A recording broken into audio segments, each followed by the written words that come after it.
Hey y'all, this is Bree and Liv back. Hey We're bringing a guys. little sideshow about our opinions about K-pop and what's going on in the K-pop world. Yeah, so Yeah. this is literally just going to be an episode where just a spontaneous episode because me and Bree felt like talking and complaining about K-pop. Yes. I think we got really excited when we were talking about like HYBE and BTS finding their color. I want to start off there because that like I got into the K-pop world with Wonder Girls and SHINee back in like 2009. But I wasn't like a fan like how I am now or how I was back in like 2015 with BTS. So I joined the BTS fandom in 2015 right like after Dope Era or just in the middle of Dope Era. And It's so crazy I how was everybody kind of like got into BTS at the same time, like around no for real. 2015. It's weird. Yeah. I think because I remember you saying how you got into BTS around around that time as well, and it was right after like it was because you seen the Fine Bros video. You mentioned that's how you found K-pop. Yeah, I remember when I got into BTS, it was Mhm. right when the I Need You teasers were coming out. Yeah, mine was I had seen this was BTS, my SHINee and Wonder Girls. So I saw Wonder Girls at the Jonas Brothers concert back in 2009. And then I was obsessed with them. I came home and I remember watching the I want nobody but you that video. And then I remember my best friend, her sister was obsessed with Bing Bang and SHINee at the time.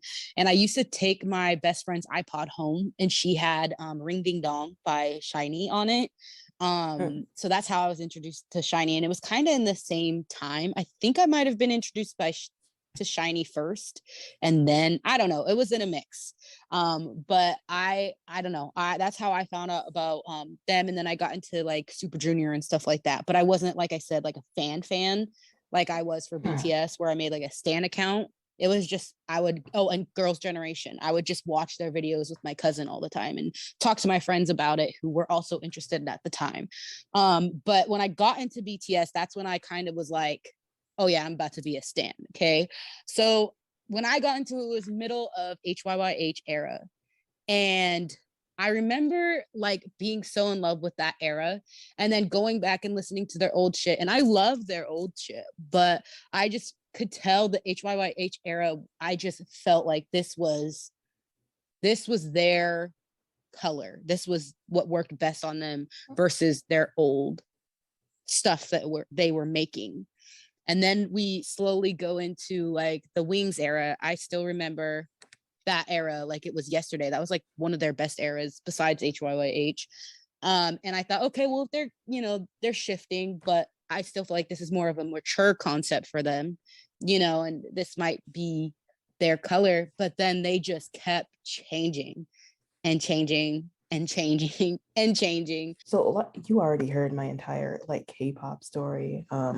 But with me, it was a little like different because as soon as I knew I liked BTS, I immediately went to make it a Stan account because I was like so like into all the Stan stuff back then. It was like 6 years ago now. No, not even six. 2015 was 7 years. 7 years. Oh my gosh. See, I was a Tumblr stan before I was a Twitter stan. Oh, true, same. I am 25 now, just turned 25. 7 years ago was 18. I was 18. Okay. So I was 8. Wow. Yeah, I Like, had just turned wow. 18. I was like, whoa. That's so scary. Time is an illusion. But anyways, like, yeah, if you guys want to hear my K-pop story, go listen to episode 3. Yeah, Brie listened to episode 3, so she knows. But yeah, okay, so my thing on BTS constantly changing sounds. I don't even want to say constantly changing sounds. That's not even the issue. It's constantly changing concepts. Yeah, I can't find a better word than concept. It's just kind of changing their like and I guess sound too. See, a lot of people who are attached to Wings era, they got insulted a lot. Remember like those people who couldn't let Wings era go. But like that was it. That was the concept. That was the thing that they should have like, and I'm not saying like everything they had to do after that should have been dark and eerie, but that concept, it's what took them to where they are now. It's like the start of their takeoff. right, it just should have been like that, because like I like the Love Yourself era too. That was good. And but I always say like DNA was the beginning of the end. Oh yes. Oh my God. I remember I've told Joy the story so many times, but I remember like being so excited because DNA was the first comeback after. Okay, so no, before DNA, that was when they were dropping all the highlight reels, right? Yeah, yeah. And those little like movie clips, yeah, or whatever. Yeah. I was obsessed with those because it's like, oh my, the nostalgia. Oh my gosh, just they had back. us reeling, bro. I was like, oh, so we're gonna go back into another installment of HYYH era, and then when they dropped Serendipity, and I was like, oh my God, like this is, oh my God, I was so excited. And then they gave us, I want to cry. How did I forget about Serendipity? Oh, I'm gonna cry. I'm gonna go listen to that again. Okay, yeah. So they dropped the highlight reels and Serendipity. I was on the edge of my seats. I'm like, oh my gosh, this is gonna be their greatest comeback. Yes. Like, it's been building up. And what comeback? Because I forget what comeback was before. Wasn't it DNA? Like Not Today? Not Today. Yeah, because DNA was 2017, so it was Spring Day and then DNA, or Not Today, and then they waited months just to come back with DNA. Okay, right, because Spring Day and like Not Today were kind of like a double title track. Yeah, yeah. Okay, yeah. Spring Day, their best music video, by the way. Yes, love that song. But then I was just so excited. I'm like, this is gonna be the best thing since sliced bread. I stayed up. By the way, I was fighting that sleepiness. I stayed up till 3 a.m. I opened my computer. I'm like, oh my God, oh my God, oh my God. This is gonna be crazy. This is gonna change the world. And I remember watching it like, what the entire fuck? I'm like, this isn't how it was supposed to be. I'm like, yeah, I was so mad. Was their worst title track. I am so sorry. I don't even think I commented on anything. I just like closed my laptop and went to bed. I'm like, because I usually like live tweet stuff, and I'm sure I did say something. I probably said like, "Oh, V looks good. Taeyang looks good. Beautiful gowns. Beautiful." I had nothing to say outside of that. No, I went straight to bed. It was such a letdown after Serendipity. Like, how do you because Serendipity was supposed to set the mood, okay? Like, set the mood for the album, set the mood for the title track. How does that set the mood to the most obnoxious video they have ever made? I'm so sorry. Was so ugly, and that's when I knew, like, okay, Lumbins has been here for too long. Box sets, it is. Like, literally. Full SM. You never go full SM.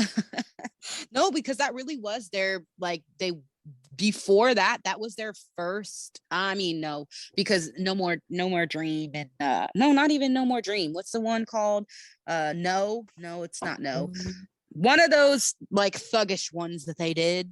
I can't remember right now, but they used to, like, one of their first videos was yeah, We Are Bulletproof. That's what it is. We Are Bulletproof was a box set. That was the last time they did a box set. After that, there was no more box sets. They were doing it in like train stations and all this shit, running free and wild. And that's what you know what's crazy?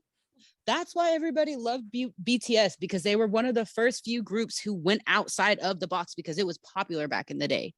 And they started doing that shit just to go back into the fucking box set. That's what was so upsetting. And I think the whole shift with their concept started with Lumpins and him not really like caring. And I say this because it's like, it's always so like, because then sometime after DNA they had Euphoria.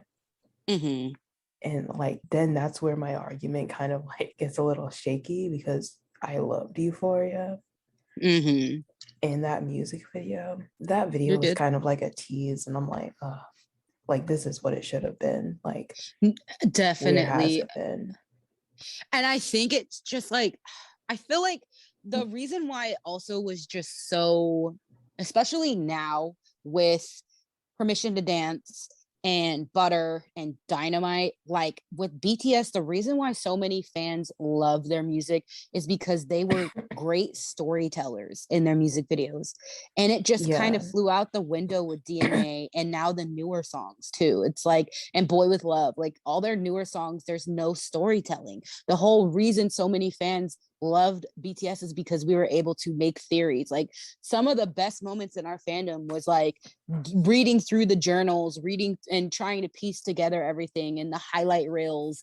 I don't know. That was the one thing that made everybody come together as a fandom, and everybody loved BTS so much. And it's like, that's why it makes me so angry, because you didn't need to stay in HYYH era. It's just that aura of HYYH era should have been the full concept for the group for the entire time. And I understand, like, people don't understand, like, just because somebody keeps the same concept doesn't mean they can't do different genres of music. Like, you know what I mean? Like, for instance, TXT, they have the same vibe about them in every song, but they do different songs. You know what I'm saying? Like different genres of music. Right. Yeah. And I can see that. And just to like backtrack and speak on like their concepts a little bit more, guys, me and Brie used to like spend hours, like we'd stay up just like looking at theories. Like me, you, and Maria. Oh my God, I remember that one night. Oh, we got into it.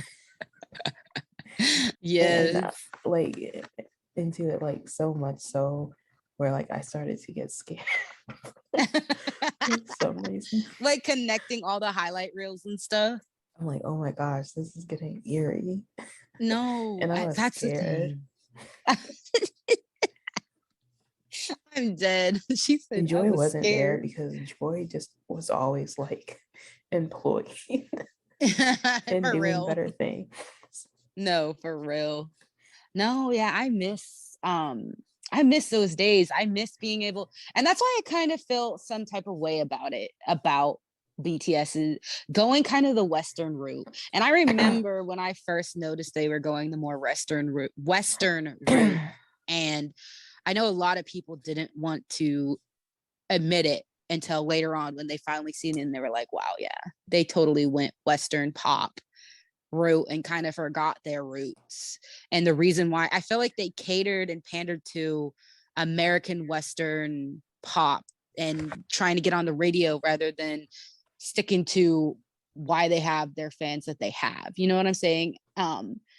I feel like they kind of lost themselves towards the last 2 years of their career and in terms of a band, because I feel like I said, a lot of people that did, like, I don't think they understand that, like, the reason why they popped off in 2016 is because of the fans who joined, because of who they were during those eras. You know what I'm saying? I felt like they seen that success that they got and were like, oh, let's get more, or HYBE at least was getting more greedy with it.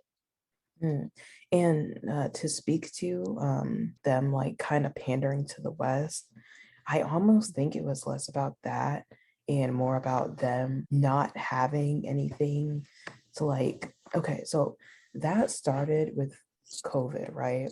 The last like 2 to 3 years, pissed about because that tour was supposed to be amazing. That got canceled, then everything just changed.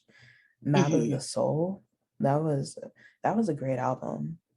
Then the map, thinking about it is gonna make me so mad, but all that got canceled, everything changed all of a sudden. Like there was like no more of that like Map of the Soul. They performed it once at their festa, which was really good. But then besides that, nothing. Then in the summer, that's when they said that they wanted to drop a song. They wanted to drop a fun song for the fans to help us through COVID or something like that. So that's when they dropped Dynamite. First listen of Dynamite, the song was fun, wasn't bad, wasn't a showstopper. Actually really enjoyed the music video. It was cute. So for my first impressions of Dynamite, oh, this is enjoyable. It's not the BTS like I was expecting, but I like this. What were your first impressions before I even go ahead? Honestly, and I think it's just because at that time I was outside of the fandom, because I kind of left like 2019, and then not necessarily left, just I wasn't a part of the fandom like I was, before.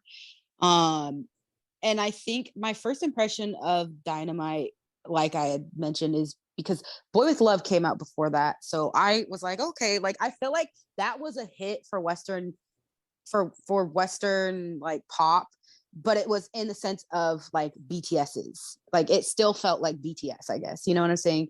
But then Dynamite came out, and my first impression was like, again, like yours, of this isn't BTS. Like it's okay, it's cute, it sounds like, what's it called? Catchy, but it's not BTS. And I think I just already had ill feelings towards it, because I was like, it just feels like they're pandering to the Western music industry, because it's like one all in English. And I just felt like after that, all of their fucking like comebacks were in English. And I don't know. I just feel like they pandered way too much towards American, but that's just me personally. There's no doubt about it that it was like, I feel like cash grab is a very assumptuous word. Assumptive. I don't know the word for that. I'm probably gonna sound stupid, but I don't know how else to describe. It's a business move. It was a business move. And that's definitely fine. It makes sense. That's where the money is. Not that BTS was like chasing the money, but I could understand Big Hit doing that. I blame HYBE for everything. I don't blame the boys, because if you listen to their individual solo music, you could tell that they're still who they are and who they were. It's HYBE for sure. But yeah, they did that business move. They thought, like, it's COVID, we have nothing to do, we have no tour. That's millions of lost profit from that canceled tour. That's people they still gotta pay. So you know what? Let's drop Dynamite. Let's make it a huge thing. They even dropped a vinyl for it. Just like, and I got the vinyl because me, vinyls, K-pop, my favorite group. Why not? Yeah. So I got that vinyl. Then I think as time went on, I was kind of like, it's cute. I'm gonna need something else though, Yeah. And then at the end of that year, they dropped Proof. That album, for some reason, to me, it felt non-existent. No, you're so right. It felt like empty. That wasn't then. That wasn't them. And armies can get like really mad at me for saying that, but I have my justifications for that, and I will bring that up in a second. But that album, first of all, I feel like it came and went. For some, it didn't stick. It wasn't resonating for me. It kind of felt like how do I say this without being like completely just mean? But it felt like it was just the scraps thrown at us, and it felt like an empty skeleton. Like it kind of like there's stuff there that I appreciate from it, but I just felt like it wasn't put together and pieced together like a BTS album usually would be. And Life Goes On was nice. Like, like I like the song, the mixing on it was weird, of course, but that's thanks to their producers, not them. It was like a good song. It's catchy, something like I can listen to. But that whole album, I listened to it once, never listened to it again. Couldn't even tell you what the songs sound like, which is crazy because like any BTS album, I can like tell you about it. I can talk to you about it. And like, I still listen to their albums on repeat, but this one. No, that's me.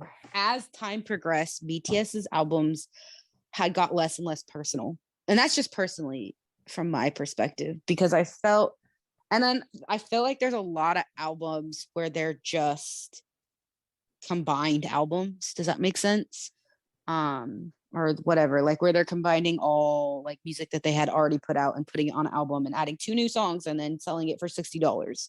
And so that's also frustrating. I just feel like, and maybe they felt it themselves and that's why they need a break, because I feel like they've had less like, okay, I'm going to say something that people may not agree with, but I feel that promoting K-pop in America with American westernized like basically making a whole English song just to promote in America is so disingenuous to K-pop in general, because the whole point of K-pop is that it's K-pop, that it's Korean pop.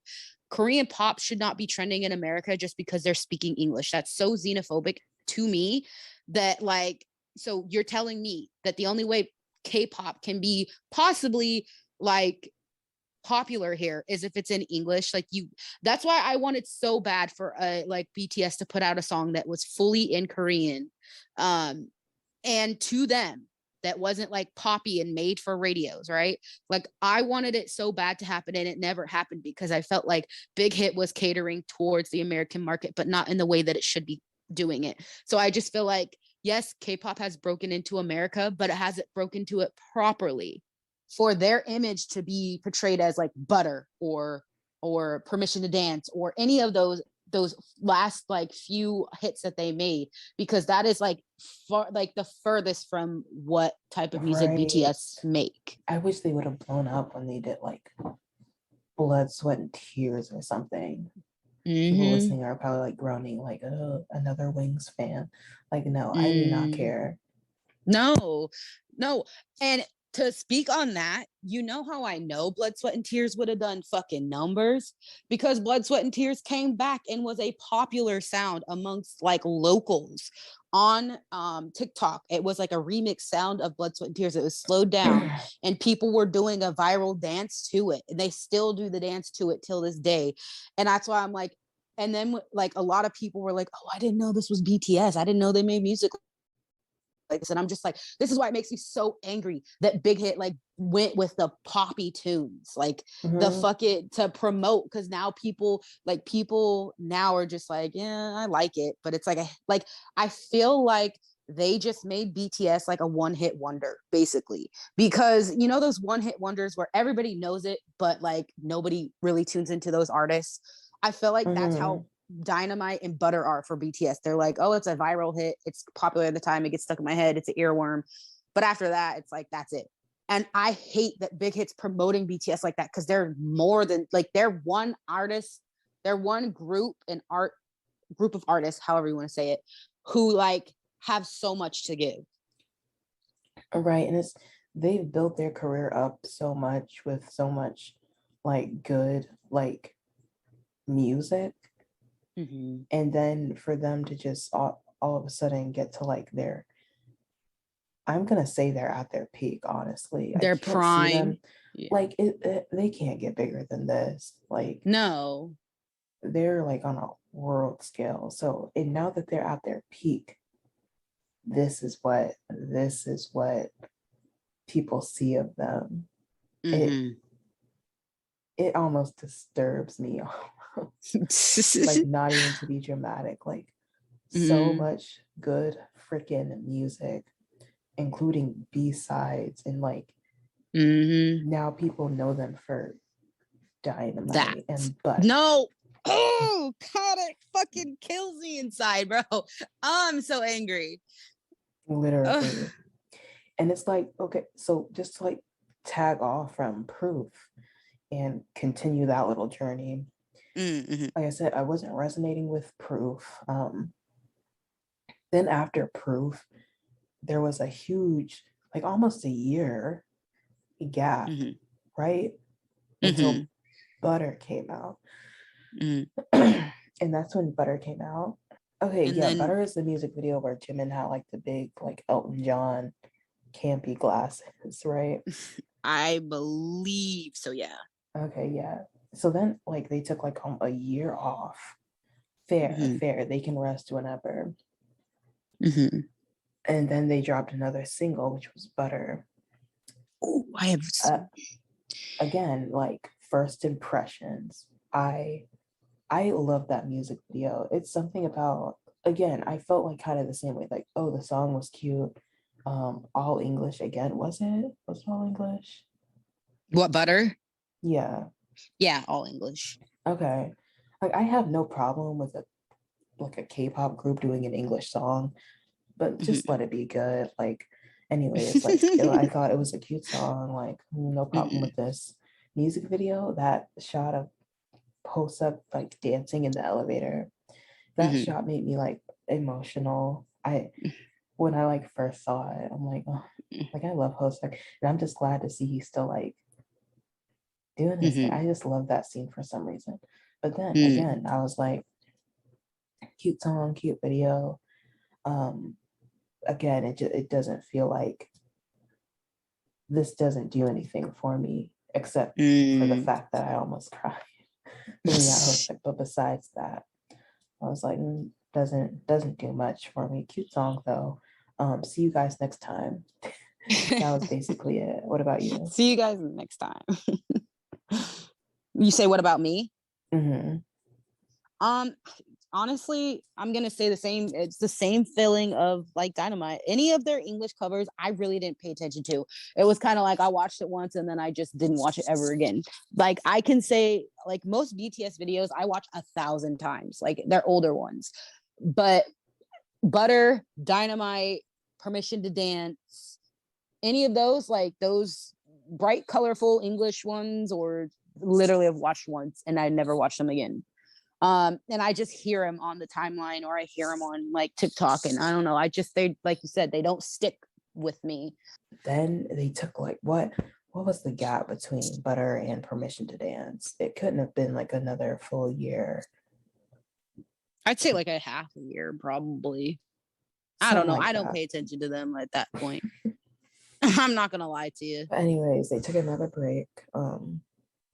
Trying to figure out, I want to say something like some type of solo or whatever dropped in between them. But anyways, yeah.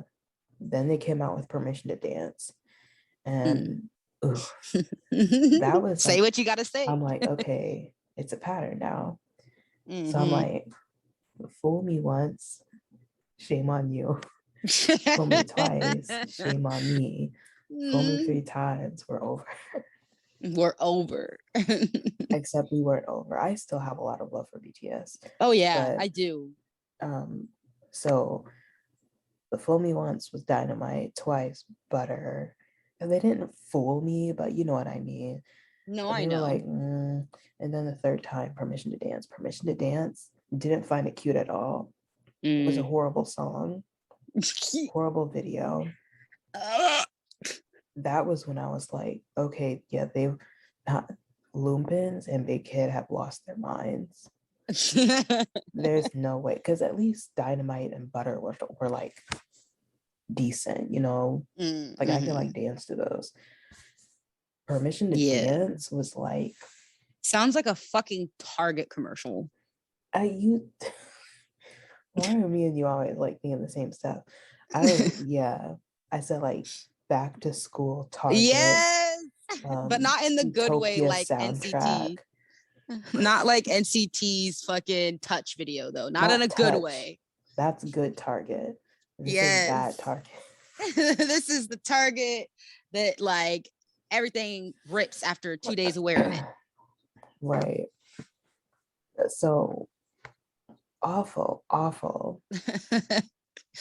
And it made mad, because it's like, okay, this is the third time, I don't want to say in a row because they dropped Proof after Dynamite, but it's the third instance in a very like short term. I want to use so many words that I don't want to use, just because I feel like it's almost like too harsh, but then it's just like, I'm not even trying to use it in a harsh way. It's just, that is what it is. But disingenuous, not them. Definitely not. It seems, here, I'm going to say it. It was an easy, now I can't think of the word, but I know what you mean. Like, it just seems like they copy and You can call it a pasted. cash grab, I guess. Yeah, I for a think it was big just hit. it was simple, and BTS has never been simple, ever. So I felt like Dynamite and digestible. That's easily digestible, and they've never really put out music like that. That's not really their style. To be fair, it's just an easy listen. Right, and it's all English, so I don't know if Namjoon worked on any of the lyrics, but all for what I know is somebody else wrote the songs, and it was just passed to them. So that's when I knew by Permission to Dance, I was like, yeah, we aren't getting them back. I told Joy immediately after I listened, I'm like, yeah, we're not getting BTS back. Like, Map of the Soul was it. I was really sad because I was like, like I said, love BTS, so it was more big hits doing. I feel so that. Like they ruined Speaking their on brand. Big hit, okay, ruining on their brand. That perfect start to where I want to go armies next. are gonna stream anything. And if you don't, you're an anti. God, I don't feel understand why people are so mad about us, like people having the viewpoints that we do, because it's like, especially armies that came during fucking like butter era and shit, or came during armies. butter armies, yeah, or just even if you are not I'm sorry, I'm not trying to gatekeep shit, but if you are an army that came before Mott's era, please shut the entire fuck up, please. Like, especially after on Mott's older era. Yeah, like after Mott's era or even during Mott's era. Like, if you're an army that has been like joined 2018 and up, please, like, old armies or OG armies are allowed to have their opinions, especially armies that came during one of the roughest times that BTS had in the music industry. Like, that's the thing that really upsets me, is like they had such a time struggling and finally made it, just to at the end be like have songs that aren't even them. You know what I'm saying? Like, that's what sucks the most. And just to like wrap it up, because Permission to Dance was kind of like the last stop on this like 2-year COVID journey. But then like after that, I think this year, it was earlier, they were doing Festa. So that was like not that long ago, like July or something. June. They just got super raw and open, and they were like, guys, like, that was when they announced the hiatus and kind of like the indefinite break. They were like, guys, and I respected them for being like so honest, like with everything that's happened. They were like, guys, like, to be like completely honest, like, we're tired. Like, we kind of don't want to be doing this right now. Yoongi even said, like, guys, I've been like forcing myself to make music. Like, I haven't been able to come up with anything. Like, and in these recent years, like, we're tired. We can't keep doing this. So we're just gonna, and that's when I like, yep, there it is. Yep. That's what those last years have been. Exactly. And do you not remember in 2017 or 18 when they were supposed to disband and they decided not to? And then they told us that they were originally supposed to take their hiatus in 2000, like after Mott's tour. But because it got canceled, they continued to do it. So, and that's when you can tell it just got bumpy from there. And I just feel like people who don't acknowledge that, just like you're wearing your rose colored glasses or something, because you're not even listening to the boys themselves, who are telling you that they're tired, who are telling you that they don't feel like the music that they're making is a visual of them. And you can tell, like, in their own, like I said, in their own solo music and the solo things that they're doing, that it's not them. Yep, that's like what and then when Yoongi said that, I'm like, you don't even have to tell me. Like, we already know. Like, I'm glad he's saying it though, so that the armies who've like have been denying it and getting angry at people for noticing can actually like hear it from the horse's mouth. Yoongi's not a horse. I don't know if that's a bad saying or not. No, but it's we get what you mean though. Like you're hearing it from the boys themselves. Like listen, like, and that's the thing. And that's here. Okay. You know what I think is the distinction between butter armies or just anybody that's newer than 2016, even 2017, I'd say. Newer fans didn't get the same experience as older fans. And here's why I'll say this, and this is going to go into the next conversation I want to have about HYBE. HYBE has made BTS so untouchable that like beforehand, the reason why armies back in the day felt so close and like just so connected to BTS is because they were one of the fewer groups that started the whole like having V Lives, because they were on V Live when V Live first started. They were one of the first few groups who actually used V Live, how it was, you know, having V Lives and talking to their fans and, you know, answering comments and all of that shit. Like they started that shit. So we felt very connected to them because I remember when JK and Tay would just start random V Lives and just randomly talk to us and shit like that. And like that shit stopped like mid 2017. And like, I mean, they were on Musically, they were constantly on Twitter, they were constantly like answering fans back, making like, remember when that one, what's that one thing where we made our own avatars and JK, because JK made his and we had made yeah, Zepeto. like yeah, Zepeto.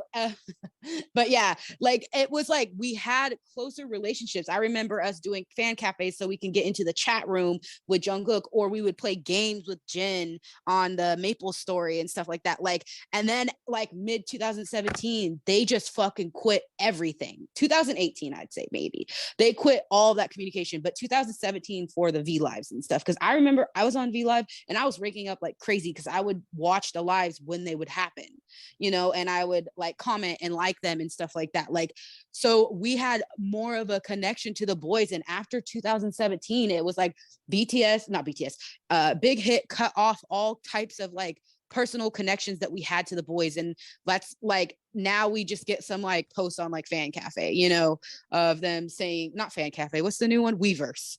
Weverse, well, they'll be like, oh, hi armies, or post a picture there. But like, we didn't get personal with them. Like, so armies before 2017-18, like we had more of a personal connection with these idols in terms of not like, oh, we're best friends, but we got more personal with them and got to see their personal side and their raw side.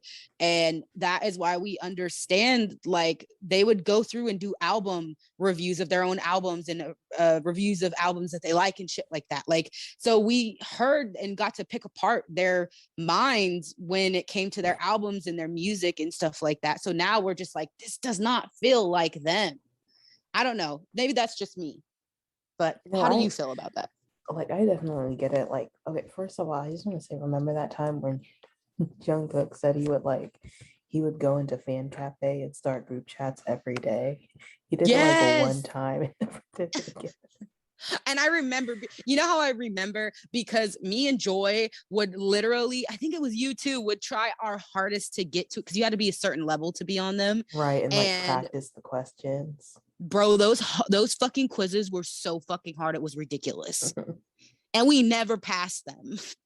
Right. So I think that's why like they don't understand, because it's like you didn't like go through like what we went through. Like it's a K-pop group, but like, you know what I mean? No, like, well, yeah, because we did deal with the, like, remember the Sajagi, I think that's how you say it, Sajagi rumors and stuff that we had to go through, and fucking like they were constantly being told that they were plagiarizing and constantly, like, remember XOLs? I haven't even heard of an XOL in so long. Like, I guess the lack of communication never affected me really. Because it's like I was never like looking for like any, like I knew they were just like they were idols, and I just wanted the music and the videos to look good and sound good. I was good. So I guess that's where I like dipped out and was like I said, starting with DNA. So yeah, I'm glad they are where they're at right now. I'm glad they got all that off their chest at their last festa. Jack in the Box was amazing. Like I got through this 2-year long shitstorm of like quick songs, and now we're in like, we've turned the page. We're getting away from that. We're not gonna have group music for a while, of course, but I'm glad they're going into more solo stuff because it's been a while. Like I'm so excited to hear Namjoon's next stuff. Jimin's dropping an album. I'm hearing Jungkook. I'm excited for that. Oh yeah, no, I'm excited too. I think for me, it wasn't so much of like, oh, we need to fill like, communication. That's not necessarily what I mean. I mean, my thing is they went from that and now it feels less personable. Does that make sense? Like No, we I went get you. from feeling more like we could understand them. Like they would talk about like depression or like, or Yoongi would talk about like not needing to worry about like school isn't the most important kind of things like that. You know what I'm saying? That made us, all kind of stand BTS because of those things that they would talk about and the topics that they would cover and shit. You know what I'm saying? So especially during like Love Yourself era, like that's what made us, which is kind of like 2018. But you know what I'm saying? Like, so I just feel like, and I kind of wasn't really done because I was going into how HYBE personally like stopped having BTS go on like shows. You know what I'm saying? Stopped having BTS do like promoting things like on music shows and stuff. It's like I felt like BTS felt more and more untouchable. You know what I'm saying? Like they weren't going to certain award shows. And I know like yes, that is tiring because they're doing all these other things. So I'm not mad about that. It's just because it seemed like not necessarily they weren't doing it because they weren't trying to overwork them, because they were overworking them in other ways. But I just felt like they were doing it to make a point that not anybody can just talk to BTS. Not anybody can just have BTS as a guest. You see what I'm saying? Because they were having BTS going on like Tonight Show and all these other shows, like American shows, but they weren't having them go on like Korean shows. And I understand their past with Korean shows. I get that. And that's why they did like Run BTS and stuff like that, because of the past and how certain shows treated them and shit. But it's just, I don't know. I just feel like a lot of the reasons why a lot of people got into BTS just started getting like, it wasn't about the fans anymore with Big Hit. It was about Western culture and Western pop and how to make BTS untouchable and bigger stars, which kind of just hurt a lot of older fans. Right. And which in the end, Big Hit just decided, okay, they need to be pop stars. Let's give them these cookie cutter like songs. We know fans will buy them. Armies will buy anything.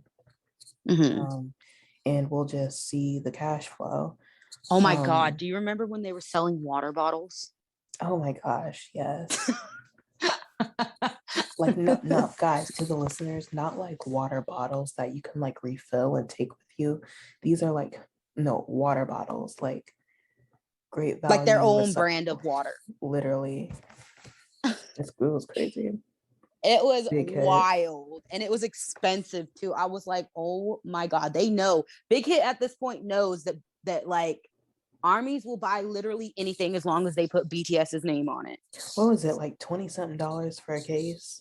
Yes. Wild. And it wasn't even like a 24 pack. It was a 6-pack for $20. Just because I have BTS on it. Big Hit is going to hell. Going to hell. What the fuck? And people bought that shit. It was sold out. I promise y'all, they really did that. I cannot believe.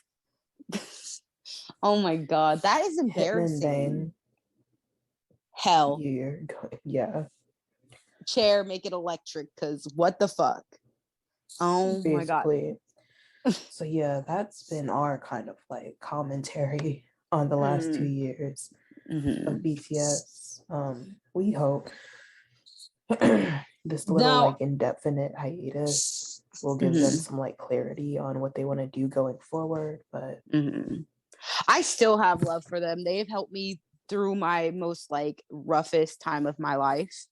Ooh, what's your most fondest memory with BTS? Ooh, there's a lot. I think one of the most memorable moments for me though was and I say there's this one saying, at least amongst the older armies, I don't know if this is still saying now, but BTS found you in your life when you needed them the most. And that was so true for me because I was going through it the most when I was into BTS, when I first got into them. And they got me through so many anxiety and panic attacks. And the most memorable for me is when I had woken up for no reason, didn't have a bad dream or anything, but I woke up into a panic attack in the middle of the night. And my heart was like beating out of my chest and I couldn't breathe. And literally like BTS had started a live on V Live at the same moment. So I had just turned them on and I was like just laying there hearing their voices just talk. I didn't even look at the screen and I just like was slowly calming down and coming out of my panic attack because it was soothing. And so I think that was like the most memorable moment that I had. Nice. I like that. Yeah, I always like enjoy just like listening to their V Lives, like not even watching it, just listening to it. Same. I guess mine wasn't really a moment, but I was like just starting college. I was 18. So I started community college. And yeah, as soon as I started college is when I got into BTS. And like, I'm just glad I found something to like latch onto and like hyper fixate on because those 2 years were hell. But I made it. I kind of wish, I think I told Hope this last week, but I wish I got into BTS while I was in high school. Same. I really could have used that in high school, but anyways. Same. I really could have too. The thing that kills me the most is I could have, because when I had found Girls' Generation, that was like around I Got a Boy era, and I could have just stayed into K-pop right then and there. And a year later, BTS came out, and I just didn't. And I didn't. I'm so mad. Right, I'm kicking myself. Yeah. But like I said, we find them when we need them the most. Right, exactly. I just remember this like super dark moment of like me thinking I'm not going to graduate because like, I don't know, depression, crazy back then. I was just sitting in my car, like parked across the street from my school because I walked. It was a parking lot, like kind of adjacent. So I parked my car and then just walked like 7 minutes to school each day. But I just was it high school or college? College. Oh, okay. I just decided to skip all my classes that day because like I was feeling horrible and just like not good. And I just remember sitting in the car just like watching BTS videos. And I don't know, but I love through, those. Sorry, I didn't mean to cut you. No, you're fine. I pulled through, finished everything, got my associates, and everything like turned out good in the end. And I'm glad I'm done with school. But yes, Liz. No, I now remember what my fondest moment was. It was when during Fire era, like I had never met an army at that point. Because it hadn't even been a full year since it was coming up on a year, but it hadn't been a full year. And so I was just like, just getting into my army, self. And I remember walking out and I was nervous because it was one of my first days on campus, because my college campus has a main campus and then they have one that's just in the town I live in. It's weird. And it's like 30 minutes out or 20 minutes out is the main campus, right? So it was my first time there and I was very nervous. And I remember I had walked out of the office and somebody was peeling out of the driveway and they were blasting fire. And I had my mom right there with me. And this was like the first time I've ever, like I said, seen another army in my vicinity, because obviously they weren't big at this, at this time, and fire had just come out. And I looked at my mom and I was like, oh my God, somebody's playing Fire. Because like K-pop wasn't big back then, you know, it wasn't big in America back then. And so when I seen that, I was like, oh my God, there's another army that goes to my school. What? And so I was so excited hearing that. And it just kind of made me feel more comfortable going to that campus. Cause like I said, it was my first time ever like going to that campus. And it just made me feel more comfortable. I don't know. It just, yeah. I'm glad. I just love like finding BTS in everyday life. I have a funny, like, super quick story. Mm-hmm. So I was like, it was like a few years back, and I was like still in like, I was maybe in my second year, or was I at the 4 year by then? So I was like, I always remembered like wanting to find other like K-pop stands like in the vicinity. I had this mutual like for the longest time, and like I didn't know like anything about them. Like they were just random K-pop mutual. And when you follow people on like Twitter for K-pop, you don't expect them to be like anybody like relevant to you. They're just like a random fan you find. Could be anybody from anywhere. They posted a picture of their like some building at their school. And it was a building in my school, in the school I went to. And I'm like, let me like wipe my glasses off and make sure I'm seeing this right. Let me move my bangs. And I replied, and I just said, wait. Like I didn't say anything else. I just said, wait. And they were like, what?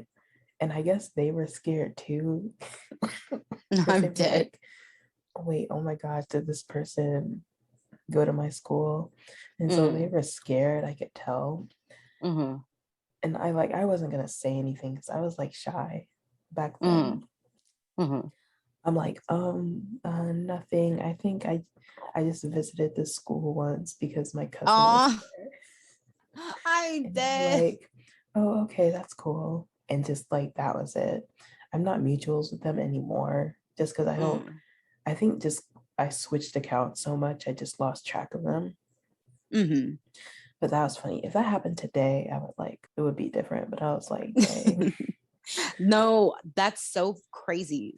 I was in college and there was this there's like a, I don't know what you would call it, like we called it the student lounge, but I would go and do my homework in there during like between classes, and in the student lounge there's somebody that operates it and they can turn on like music and stuff. And so I was like at one of the tables doing my homework or whatever, and I all of a sudden I hear the music change, and I can't remember what song it was, but it was off of HYYH, one of the albums during HYYH era. And I was like, hold on, like you have to be and I think it was like 2017, 18, when I had met this girl, and I turned around and I seen that she was controlling it. I was like, oh my God, like, are you an ARMY? And she was like, yeah, I love them. And so she had like, I remember she has a canteen with June from 17 on it or whatever, like the name or whatever. But yeah, we became really good friends. And her group of friends and me became really close, and we're still close to this day. And she's the person I went to my first BTS concert with as well. We don't talk as much now, but they're one of my closest friends now. And I just remember that moment. It was like, whoa, like I said, even after hearing BTS being played that first day of college, like it wasn't until like a year or so later that I had met an actual ARMY and was friends with them in real life. Nice. That's like a Disneyland story. No, for real. And they're still my closest friends too. So it's like, that is just, BTS brings so much happiness. I still like, as much as I hate how their music has turned out in this last like 2 or 3 years, I still love those boys to death. Like I have no issues with BTS themselves, and I would support anything that they do. I just am kind of upset with the musical direction, but I don't blame the boys at all whatsoever. I blame Big Hit and HYBE. And then it's the group musical direction too, because you can tell with their solo stuff that they know what they want, definitely, especially with Jack in the Box. So Oh, definitely. Jack in the Box. Oh my God, masterpiece. Mm-hmm.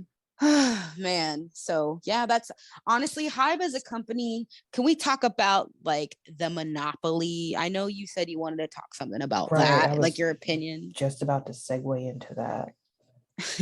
So there's this like sentiment that's been going around for like the past year, like 1 or 2 years, of people saying HYBE has an unfair monopoly over the K-pop industry now. Because they kind of have their hands and toes in everybody's business.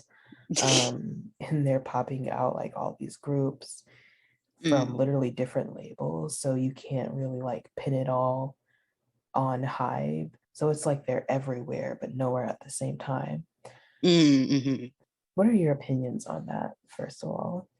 And people are also saying because HYBE has this disadvantage, it's giving other groups and companies disadvantages. I want to say there's something that I want to say, but it might not even correlate to what we're talking about because I'm taking it as an interpretation of what we're talking about. But there's a blind item that I heard, which I honestly believe is true, is that like Big Hit caused, so you know, the whole like situation with that one member from Le Sserafim who left, right? Right, Graham. Yeah, Graham. I heard that there is a rumor that they started a rumor themselves to distract from that whole situation. And I can't remember what the hell it was.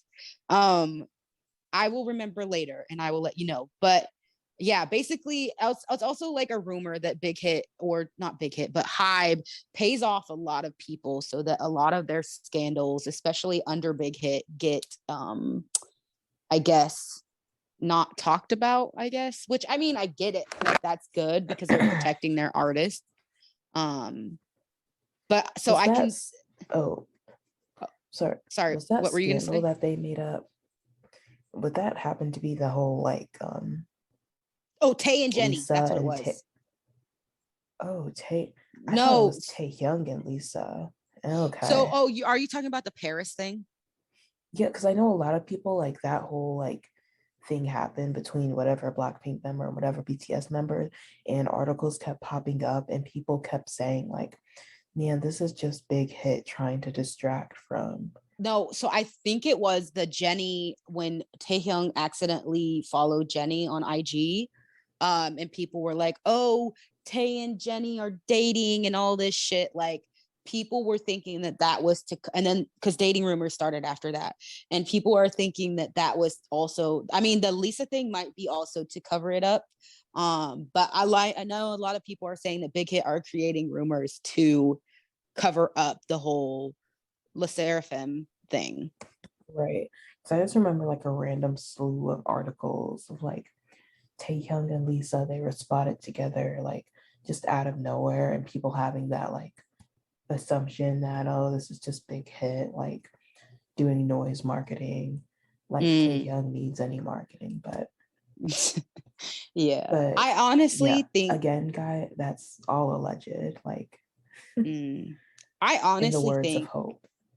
Yeah, and it's all alleged. This is all just rumors, but I don't put it past it. Like, here's the thing: people have to realize that, like, this is the real world. We don't live in a fucking bubble. In K-pop, they have you believing that these people are so polished and like perfect that you guys can't even fathom that anything bad goes on, even though time and time again K-pop idols themselves blow the whistle on this bullshit. Like, I just feel like I've never trusted Big Hit in general. And I know Liv and Kia, our friend Kia, and all of them know that.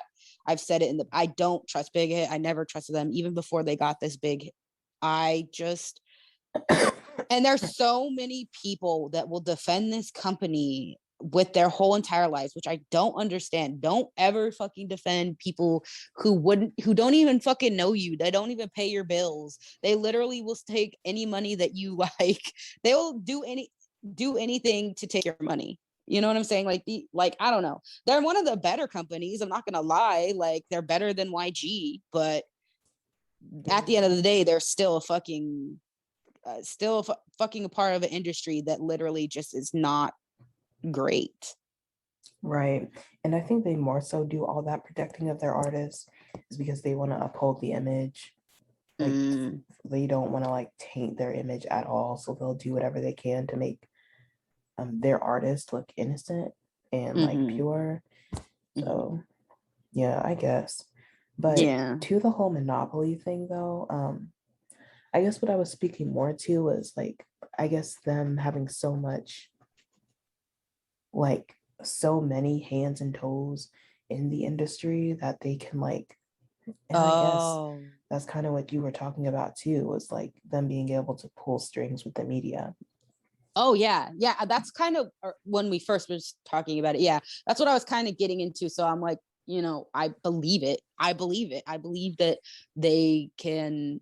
I mean, to be fair though, like I understand where people are coming from, but if you really think about it, HYBE has artists, but they don't have that many artists. Like, and a lot of their artists aren't one of the bigger artists. You know what I'm saying? Like the biggest artists right now that they have are BTS and 17, and then hyphen's getting bigger, but hyphen is getting bigger. Like TXT is not that big. La Seraphim is not that big. And then what's the other group that they have? I can't think. Or New Jeans is getting bigger. But to be like, I get. So when you think about it, they do have like a lot of groups though. Like, and I think what makes it so like spread out is because they're not all under one company. They're like everywhere. They have like a ton of different labels. So they can be here and there at the same time and here and there at the same time. Sorry. So they had like BTS, TXT, La Seraphim. They had G-Friend, Fromis 9, New Jeans, 17. I'm not sure if I said that. Newest. Newest broke up though, didn't they? Did they? I thought they were just like super inactive. Maybe they did. No, I think they disbanded. Okay. I was gonna say, the difference is it's that I was thinking like, well, most companies have a lot of groups, but then I just realized a lot of companies have a lot of groups, but they're not active all at the same time. Like Big Hit has a lot of active groups. YG just has Blackpink and Icon, and then JYP has Twice and Stray Kids, and that's it. Like, so I get where you're coming from. Right. But I think my viewpoint on the whole monopoly thing is, and people saying, oh, HYBE has a monopoly. Y'all do not care. Do not really care because it's HYBE. Because before HYBE was even HYBE, and it was just Big Hit. HYBE is like a corporation, I think, and Big Hit is just a company. They could be the same thing. I don't know. No, but you're right. HYBE is more like the label. Big Hit's the company. Yes, like a conglomerate, really. But because before Big Hit, like before HYBE was HYBE, and before Big Hit even got big, who was controlling the industry? SM and CJ and M. So it was SM mainly. Ooh, they had so much. SM, JYP, and YG were the big three. And I'm not even talking about the big three. I'm talking about just a company with so much SM access for sure. and power is SM and CJ. CJ controls everything. Oh yeah. They still kind of do. So like you guys weren't mad. You guys weren't like complaining about a monopoly when it was them too. Did you know Jennie's mom? I think it's Jennie's mom. Is one of the one of the CEOs or something of CJE. I could be wrong, but she is one of the most like powerful members of CJE. I can't remember though. Don't quote me. I didn't know that. Let's see. Somebody's parents are in control of CJE Entertainment or something like that. Yeah. Her mom is the director of a South Korean entertainment company CJE&M. Wow, really? Yeah, so Jennie's a chaebol, and she is the chaebol of CJE&M Entertainment. The director. That's wow. Yeah. Huh. That's when I found that out, I was like, oh, so Jennie was just meant to be an idol, born to be an idol. Like that's like loaded, like yeah. That's Nepo times 100. Exactly. Yeah, she's a director and a shareholder of it. Crazy. Love Jenny though. Well, it paid off. So I mean, yeah. I mean, wouldn't it be embarrassing if she wasn't successful? And now she's one of the most like well-known K-pop idols. So right. She was the it girl for a long time. Exactly. Now that I can understand the question, I guess, and now that I've kind of what is it called? Marinated on it. Mm-hmm. You know how I feel about it? I feel like good for fucking Bang PDM. Cause you know what? Like they were struggling. And now he owns like most of the companies and idols in Korea. And he even has artists like Ariana Grande and Justin Bieber under his idols. Oh my God, label. So fuck all them. Like, good for you, bro. And that's like not to say like I feel like they're only mad about HYBE being a monopoly, because like I understand why monopolies are bad. That's why so many people hate Amazon and Disney, like rightfully so, is because when you have too much power over everything, it becomes super capitalistic. True. And it becomes not good for a lot of people. And so I can see the frustration. I just don't think it's genuine from them. It's not complaining. I also, sorry. But just real quickly. So like, I agree, like, yeah, HYBE is a monopoly right now. I personally am not gonna like high five Bang PD. I don't know. It's something about that man. I told you. Yeah, no. But I'm not saying good for, I just mean like, I don't necessarily, like I say, trust Big Hit, but it's like to see them go from nothing to this is just like, whoa. Here's one thing I will give HYBE though. I like that they took in companies who weren't doing well and now are giving them the money to be able to support their artists, like Pledis. Does that make sense? True, like, yeah. So that is what I'm appreciative of, and Source Music as well, because these companies were just not, in the good places that they, should have been. But at the same time, like you said, like these people genuinely just don't care, because if they cared, they would have said something when it was SM, like you said, like when it was SM and CJM Entertainment, like taking over, nobody had an issue, nobody. But all of a sudden it's an issue because it's Big Hit and BTS is under the group or under the label. That's when they have an issue. Exactly. And like, even besides SM and CJ and EM, when it was like, when all of these companies were in cahoots and they were referred to as the big three,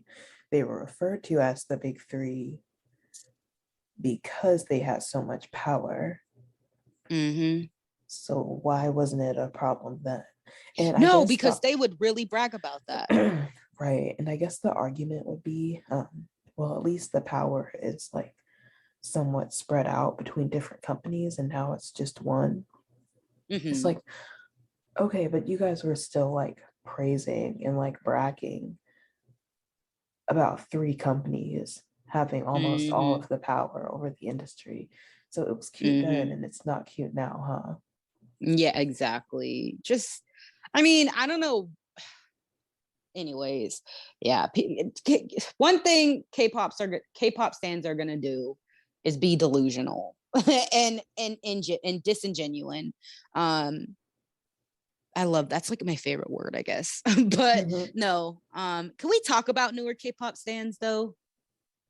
Like a lot of them, especially on TikTok, are a different breed. Like, I'm not gonna lie, I'm probably not gonna have a bunch to say because I don't keep up with their antics, I guess. Well, I guess here's the thing. If you're not on TikTok, you won't be able to. But if you're on TikTok, you can't help what's on your For You page. You really can't. Yeah, I get that. I wish I could, because I would blacklist a lot of things. Like TikTok, I'm just not on K-pop TikTok. Oh, see, I'm on, well, because I like videos of like Stray Kids or ATs or something, you know, I'll get on it and I'll see the fans of it or whatever.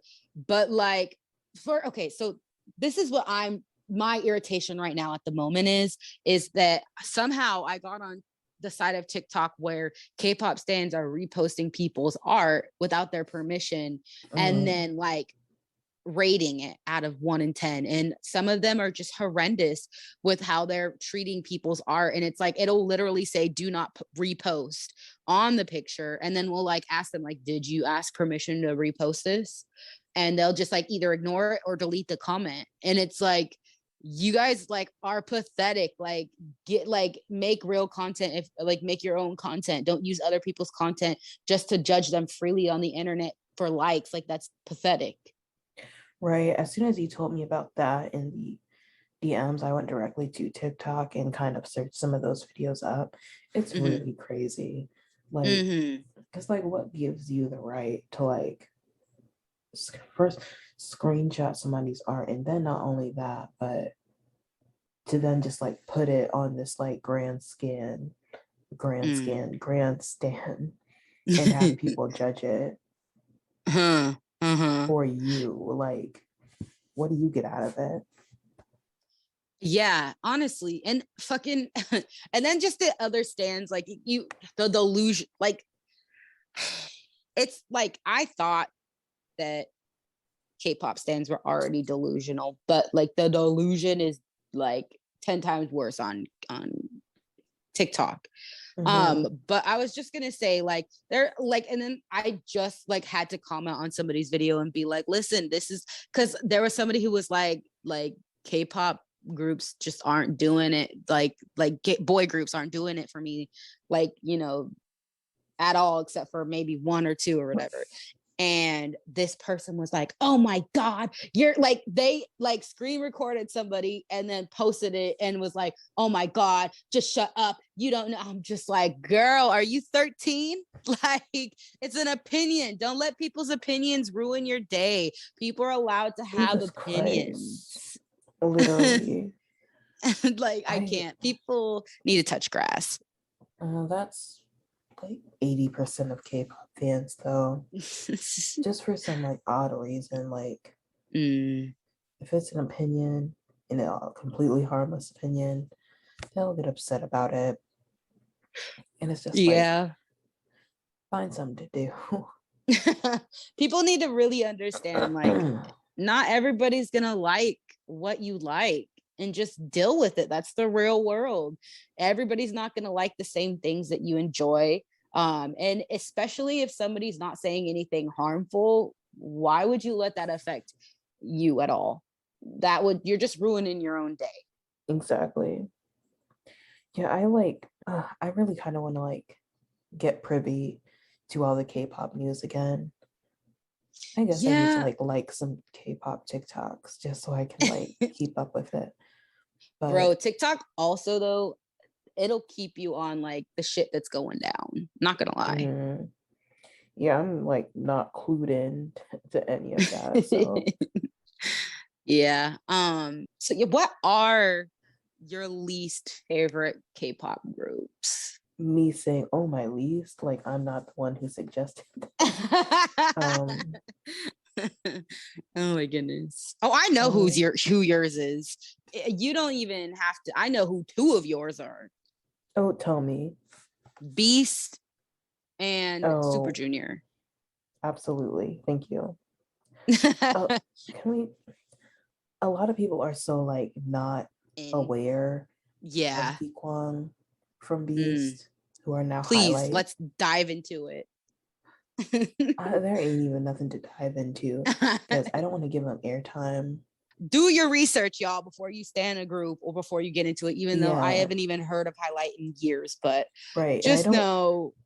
Yeah, and I don't want to dive into them, but I do want to say like it's annoying that he still has like a career, and it's probably because it happened so long ago to where nobody cared.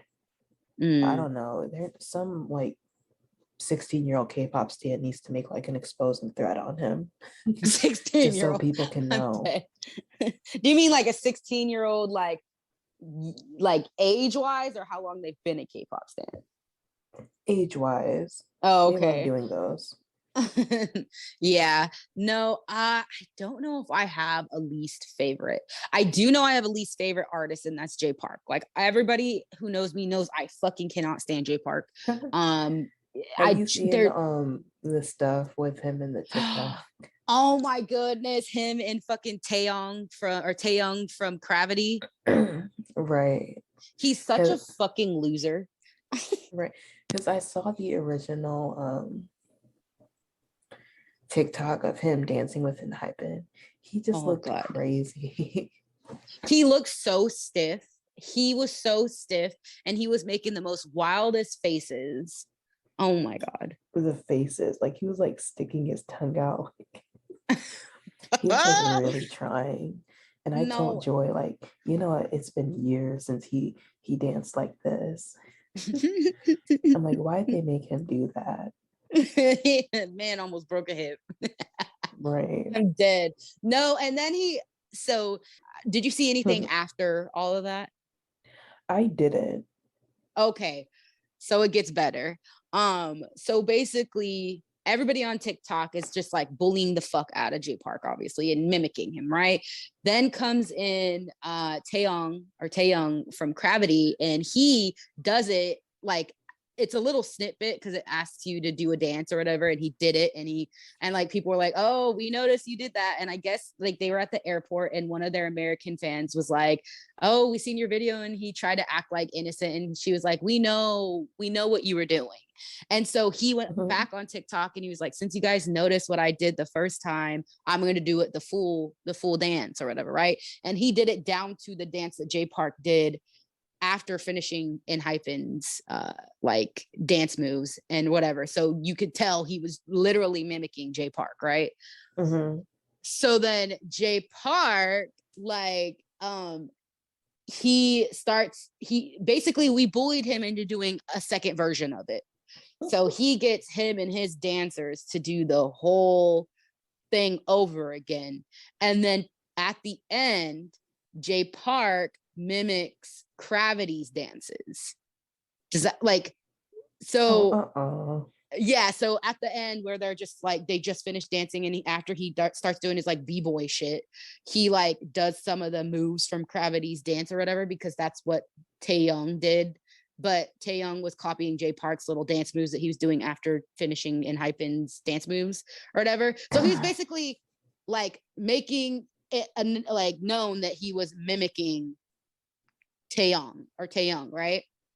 And then in the comments, somebody like I guess had made a conversation, and Jay Park was like, whatever, like what did he say? He's like, I did that 14 years ago, and I'm old, yada yada yada, and fucking keep my name in your mouth or whatever. I'm like, you're a loser, bro, and you still redone that and still look stupid doing it. Like, oh my God, it was, yeah, he's a loser. So I saw, like I said, the original TikTok of him with HYBE, and then I saw his remake. I didn't know any of that other stuff. Bro, yes. And Treasure, oh my God, all the K-pop idols were like dogging him, dude. There was one girl from another K-pop group, I can't remember what it was, but somebody told her to do the ENHYPEN dance, and she commented on their TikTok, and she's like, I don't want to look like that one guy or whatever. And then but Gravity guy did it, and then Treasure was like Treasure got caught doing it underneath the stage, like where they were waiting, and they were like, you could see him through the little plastic thing, like doing it or whatever while they were sitting there. And then a member came out and was like, oh my God, they like made a face like, oh my God, they seen us doing it or whatever, and was like laughing. So like all K-pop idols were like just mocking him. I'm crying. Not him getting bullied by the industry. And he really thought that, like I said on Twitter, I'm so happy that this new generation of K-pop stans and K-pop idols are bullying the fuck out of Jay Park, and it's well deserved. Jay Park, his ego is so like fragile, I think, because it's like, you know, like he can't take a joke. No. Because it's like he may have been like laughing and it's all good and fun, but he was mad. He was pissed enough to comment and to go and watch their video to mock them. Yeah, you were obviously scrolling on that page for a little bit of time to find that dance move to mimic. Like, you're mad. You're mad. Oh my God. Hilarious. It's just funny how like popular J Park is in Korea, but like internationally, he's like pretty hated. Which is funny because it did a whole fucking 180. Like, it went from got kicked out of 2 p.m. because he said shit about Korea, and then, catered towards his American fans. And then now he's back catering to Korean fans. And he's not even the CEO of AOMG or Higher One anymore. Really? Yeah, no, I guess he stepped down. But yeah, I don't fucking know. I just think that J Park needs to pay for his sins, and that's being J Park. Yeah, he needs. How would he pay for his sins? Just step down for being an entertainer in general. Just retire. Valid. So yeah, J Park, clown. Yeah. But in terms of group, I guess I would be the same. Like, Super Junior is just that group where I just can't stand them, which is crazy because it's one of the groups that I was like, when I first got into K-pop, was like, oh my God, But like, Super Junior just is full of horrible people. Somebody literally like ran somebody over in that group. Man, I can't. Oh, man. First of all, first gen and second gen K-pop idols were fucking crazy. Like, that era in general was just fucking psychotic. You had people like fans fucking giving like idols, like poisoning them with orange juice and fucking super glue, or fucking like sneaking into their houses and taking pictures of them and shit, or like, it was just crazy second gen shit. Right, I'm glad that's like super like, I'm sure it was frowned upon back then, but like I'm glad that's now denormalized. Yeah Because that's nuts. Anyways, okay, can we get into the misunderstood groups? Oh, yes. Okay, I want to do mine, Stray Kids. So this little section is just for us to talk about groups who are like musically misunderstood. And just recently, I've really gotten into Stray Kids, like, which was a surprise for me. Like, I was never like not fond of their music, and I guess it's somewhat. I started to kind of like peek their way when what was it? Oh, God's Menu. I really liked that. And then Backdoor dropped, which I liked even more. That's when I started getting into them. Right. And I still wasn't fully into them, but I was kind of like, okay, like, you guys are okay. And then I think I just started to watch like random videos of them. And like, cool, these guys are like a fun group. And that's when I like actually did a deep dive into their music. And they have like really good music. Yeah. Well, here's the thing. I got into them like same era, but I only watched like so I'm a Stray Kids fan from like personalities. I only know about like 5 or 6 of their songs, and I was just telling Liv earlier that like I only know like mainly their title tracks. There's only some B tracks that I know, like Charmer. I really love that song. It's one of my songs that I play on repeat for like recently, but I don't know any of their songs, so I'm gonna have to have her recommend me some to really get into their music. The same with ATEEZ as well. Like, I know like 5 of their songs, but I really just enjoy their personalities and watching their like dance practices and stuff like that. So I don't know. That's just, and watching their shows that they put out and stuff. But their music wise, I don't know where to go because a lot of their title tracks don't really resonate with you. No, not necessarily resonate. Just their title tracks, I guess, don't do a good job of showing what their type of music is. Right. Okay. Yeah, that's true. So a lot of people like have this like idea that Stray Kids is like all EDM and like just super like loud. Okay, so Elevator, their debut song, I remember when that came out, I liked it. Because when I think of like noisy EDM, like I actually like don't mind EDM if it's like good EDM. So Elevator, like I like, you know, Flume. Like that's the type of EDM I like. Like, what's that one song? Flume. Titanium. What is that? Let me see. Never Be Like You. Oh, like I said Titanium. Like that's the kind of EDM I like. Just very. I call like, that the feel good like EDM. Like atmospheric, synthy. Oh, I like spit synthy. And I feel like the drop in Elevator was kind of like that. So that's why I was like, oh, Elevator is a good song. And then I think the thing that completely threw me off and was like, okay, Stray Kids suck. Okay, suck is a harsh word. I was like, okay, Stray Kids, not for me, not feeling it. Was when they dropped Double Knot. That was noise. That was the construction noise people talk about. There was no direction in that song, no intention. It was just weird. But then, yeah, that's what threw me off. And I was like, no, until God's Menu. And God's Menu was kind of like EDM a little bit. I just like the energy of it, really. And then Backdoor, love that song. Title track wise, it's really good. But I think people need to like dig into their B-sides. Because that's where like the actual good music is.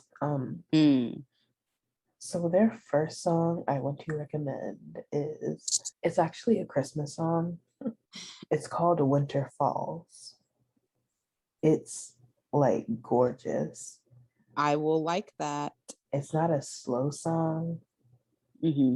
It's not a hype song. It's just almost like a poppy ballad. And can I play like a little snippet? Yeah. K-pop music is like never copyrighted anywhere, so.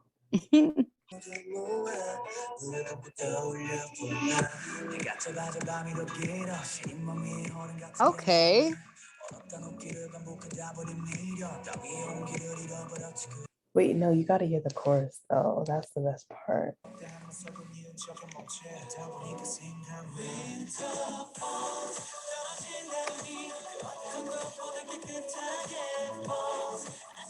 They made a summer hit for the winter. Okay, I need more recommendations.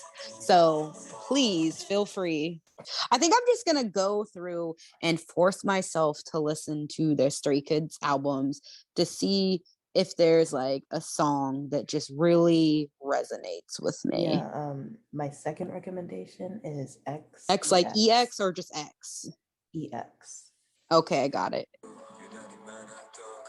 Ooh, I hear Felix.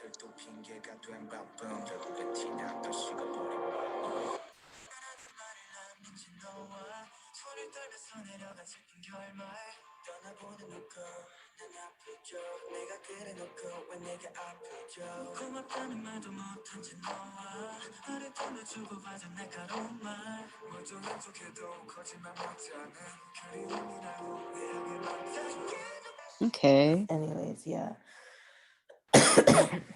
But yeah, I really like that song. Oh, I was gonna say, you know, it's crazy that like I don't listen to a lot of, I almost said ATs, Stray Kids, but I can differentiate their voices. Right.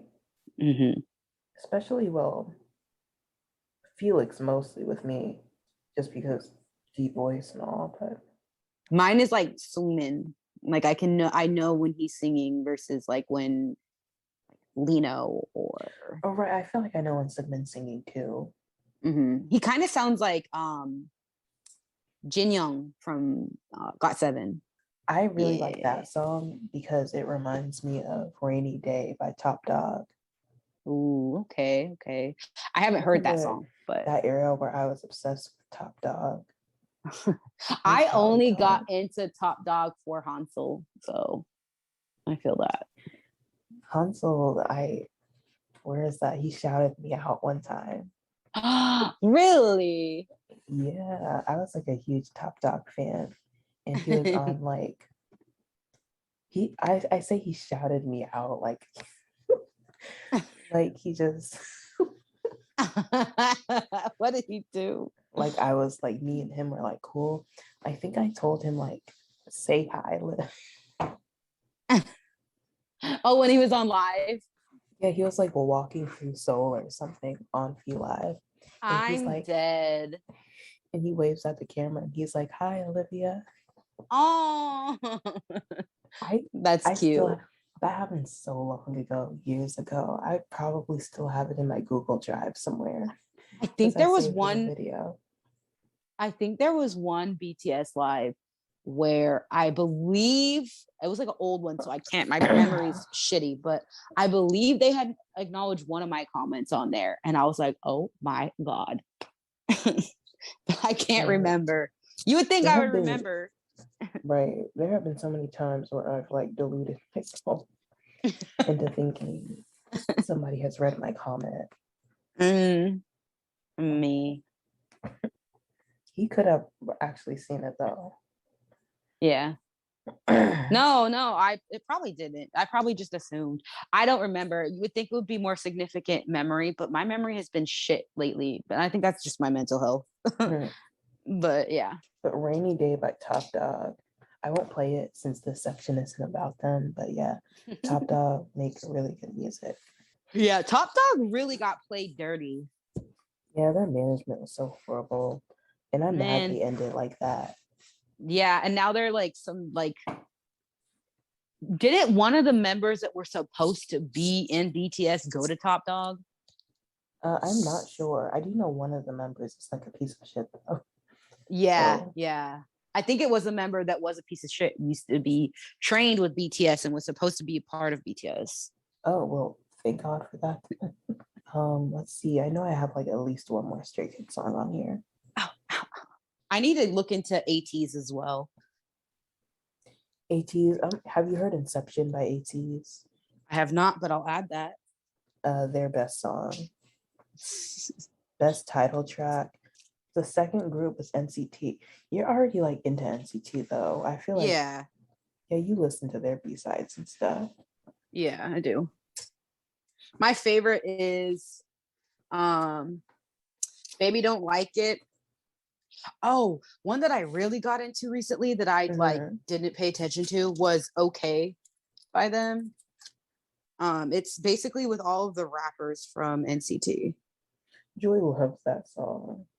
Of course, I love Joy, so I agree with her. How into NCT have you been? Because I'm gonna play these snippets. Well, honestly, the last time I paid attention to them was during that era where they were coming together as like all the units. Okay, 2020, NCT 2020. Yeah.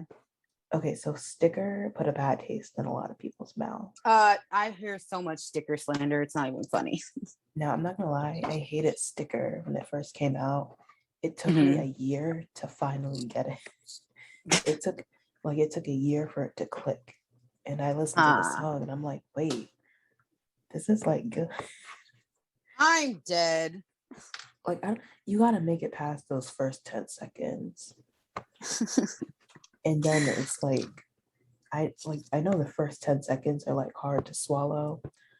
But after that, it's really good, I swear. Their most recent I've heard album, Sticker. Yeah. What was it? Where'd it go? Oh, their most recent album, Favorite, which is just a repackage of Sticker. Favorite Vampire is so good. Brie, like. Yeah, I think I've seen the music video, but I don't think I like really paid attention. Snippet time.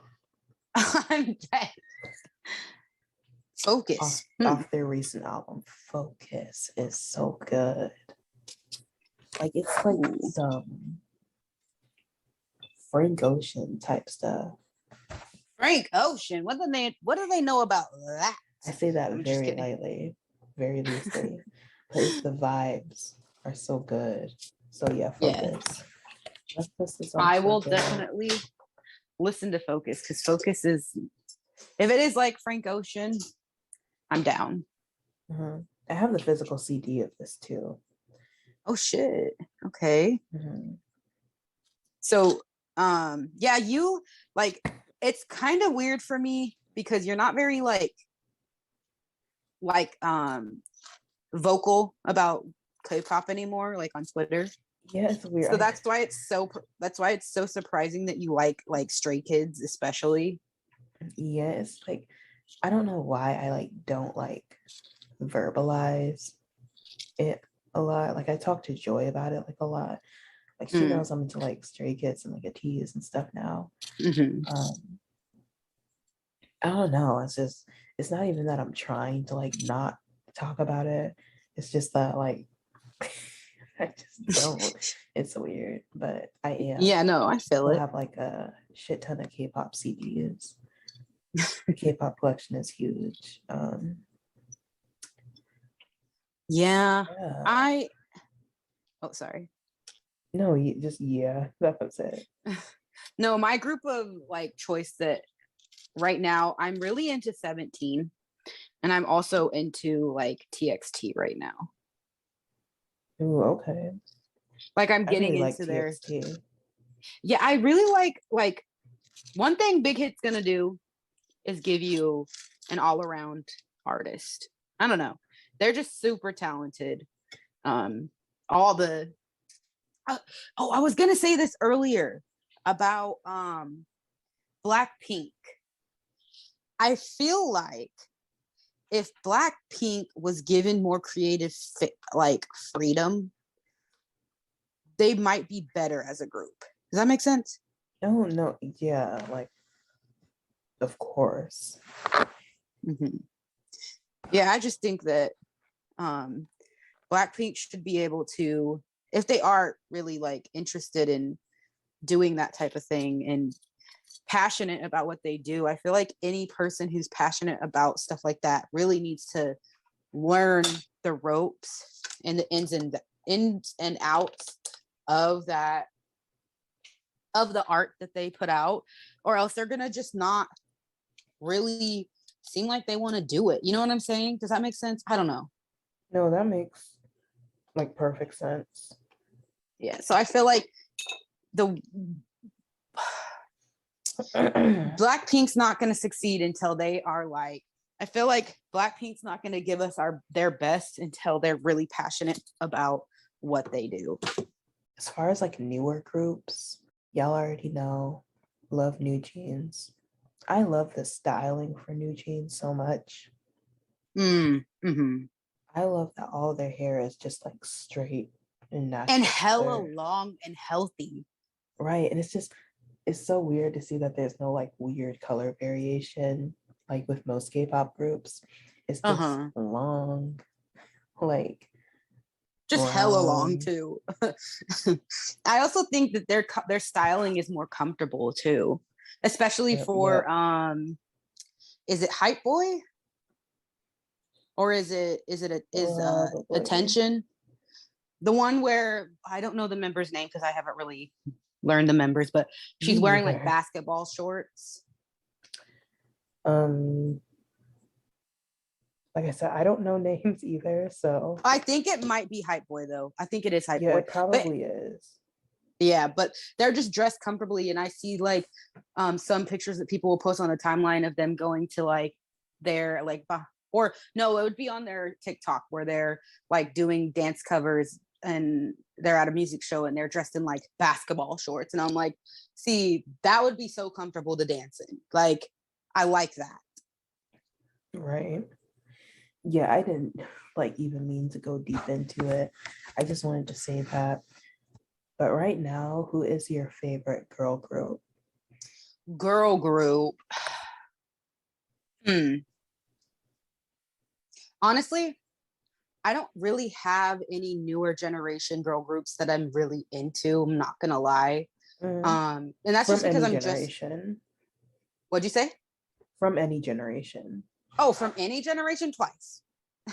Okay. Twice will always be my like old group, I think. So, well, besides BTS. Okay, no, yeah, valid. My favorite girl group right now, it's always been Twice. Is it still Twice? I mean, mine has always been Twice or Sistar, but Sistar sadly disbanded. Oh, yeah. My K-pop playlist is 11 hours long. Jesus. I'm dead. I'll link it to you. Yes. You said your list? Ooh. Like music-wise, when I consider favorite groups, like I don't consider literally anything else. I just consider the music. True. I'd say Twice and Stacy. You know what? In terms of groups, if not girl group wise, but you know what group that I didn't realize I stand and like, because I don't stand them personally, but music wise, I just listen to everything they put out. Day6. I love, okay, don't get me started. They make some of the best Korean music ever, or they made. And yeah, well, and I can listen to Sunrise or Moonrise, and then what's the other one? It's like sun something. Hold on, let me look, because obviously I listened to that album. Those albums, like both of them are amazing, but I think Moonrise is my favorite, and then Sunrise and Moonrise. Okay, so Moonrise is my favorite one, and then it goes Sunrise, because man, Day6 is just so talented. Right, and then just one more thing about Stacy. So their last album was like one of the best girl group albums. It was one of the best albums of the year. Really? I'm gonna say that. You need to listen to it. Have you not listened to it? I really do. No, I don't listen. I don't listen to any new generation music, not even Stray Kids or ATs. Like, I'm just getting back into K-pop. So I really need to go back and listen. But I'm such an old head when it comes to K-pop, and I don't want to like the newest girl group that I listen to is Luna. Oh, okay. I feel like Luna's still third gen. Yeah, I will have this argument until I die. I will die on this hill, because they're considered a fourth gen group, but they started debuting their girls in 2016. So I really can't compare. I cannot technically deem them as a fourth generation group. I just can't. I feel like I'd consider them being active when they started and debuting those girls solos, and that's when I consider the start of their activity. Same, because I don't know, I just don't consider them fourth gen at all, because they don't even have the aura of fourth gen. Exactly. Okay, so wait. So Day6, my favorite Day6 songs. Ooh. I don't even know my fave. It's really hard. Letting Go is my all-time favorite Day6 song. Why is that one of my favorite? You are reading my mind.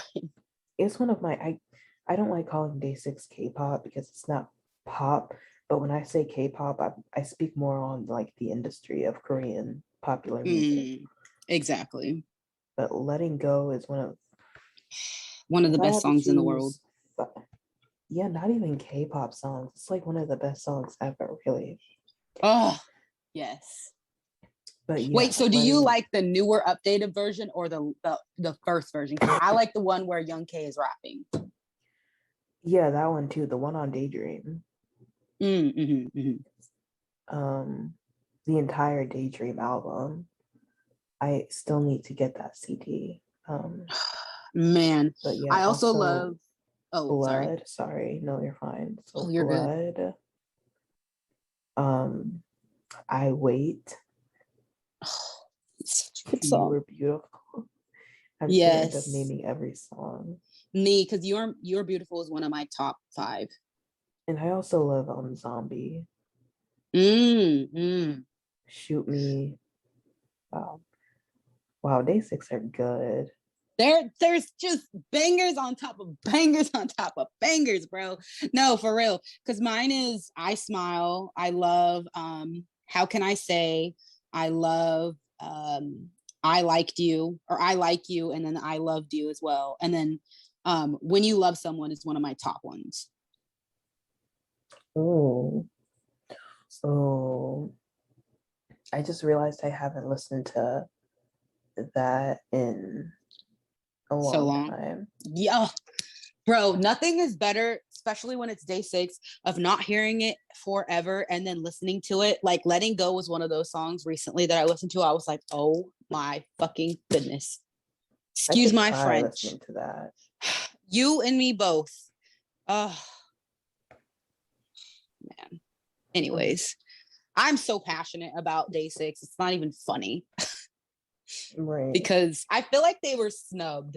Like, because nobody understands, like, they really were slept on, and they just really gave us one of the best discographies ever to exist. No, I always literally that year where they like did the Day6 every month. They dropped a song every month, and then when the Mama Awards came, they were snubbed. Bruh. And they dropped so much good music, and that was like a long project.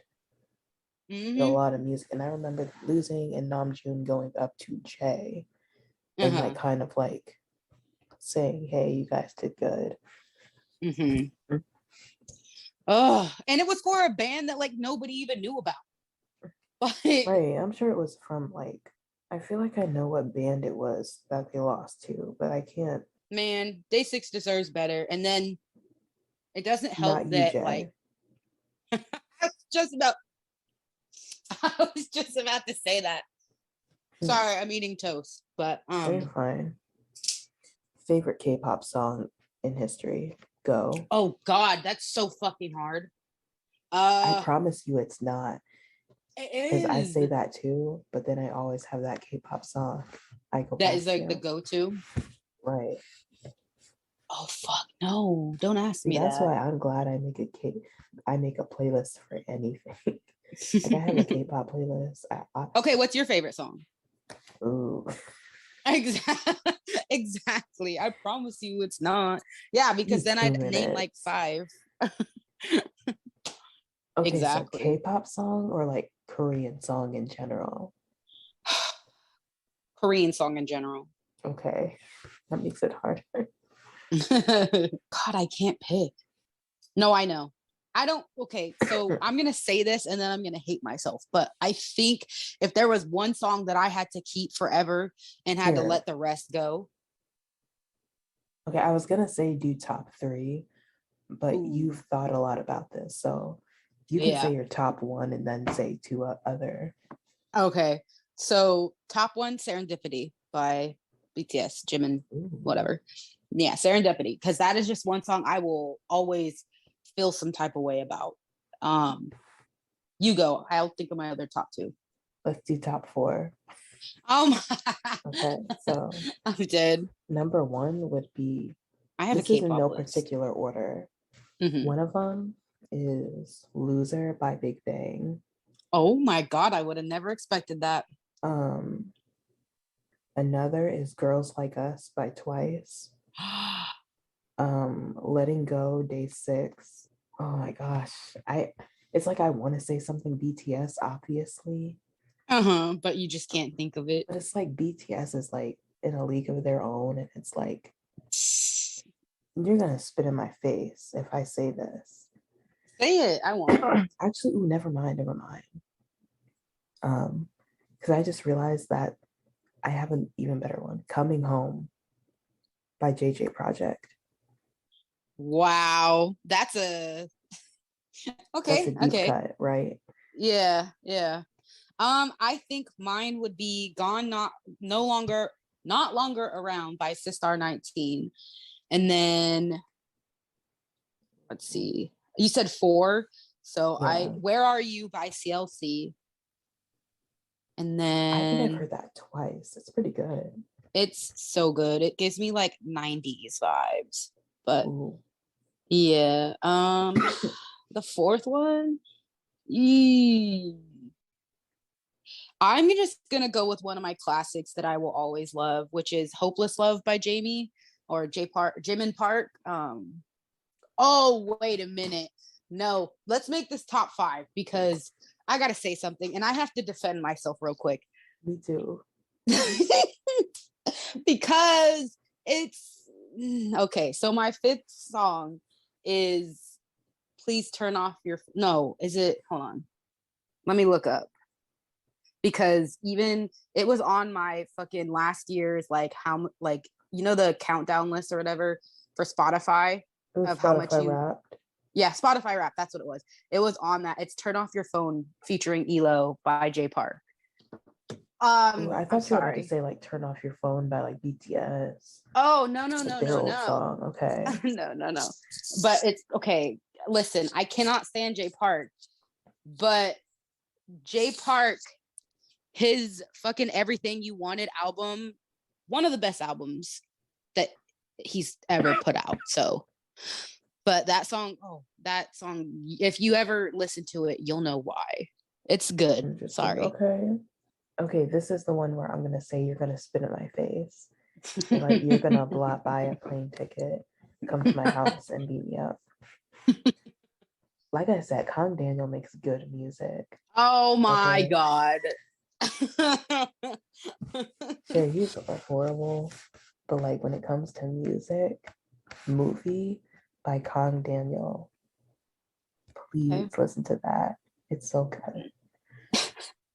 It's a song. Honorable mentions. I got one. 3 honorable mentions. Me looking for an excuse to play more songs. Okay. You can say yours.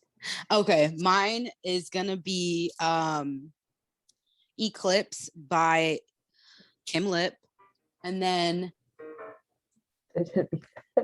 oh my God, "Love Scenario" by Icon, and let's see, I don't know what my third one would be. I guess. Give me one moment. I'm looking through my list to see like which one where I would just be like, Seesaw by Luna. Ooh. I'm doing 4, okay? I don't care. Oh my you can pick another one. Okay. I guess "Roller Coaster" by Chungha. I love that song. Same. It's so good. Dang it. Okay. Honorable mentions for "Killing Me" by Icon. "I'm So Sick" by A Pink. "One by One" by Taemin. Good song. And "Anti" by Zico and Jisoo. Okay. One more honorable mention from me. "Press Your Number" by Taemin. Oh, that's a good one too. The Press It album. So, favorite K-pop album, best K-pop album of all time for you. Mine would be "Press It" by Taemin.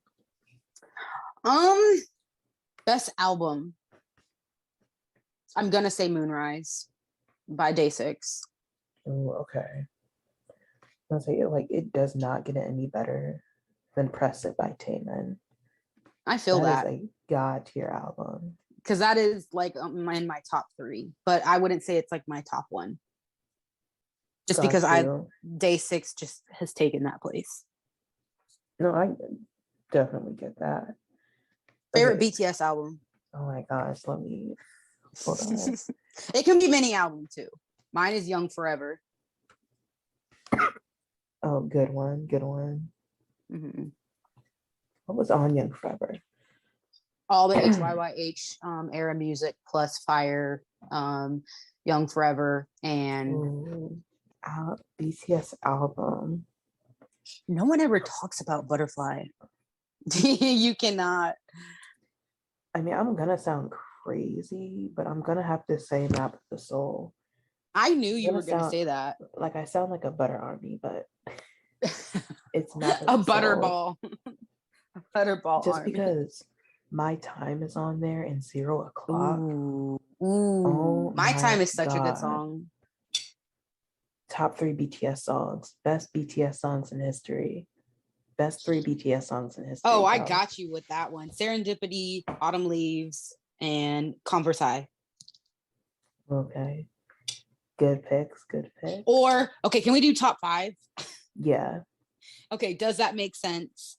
And Young Forever. Ooh. See, you're the throwback type. Okay.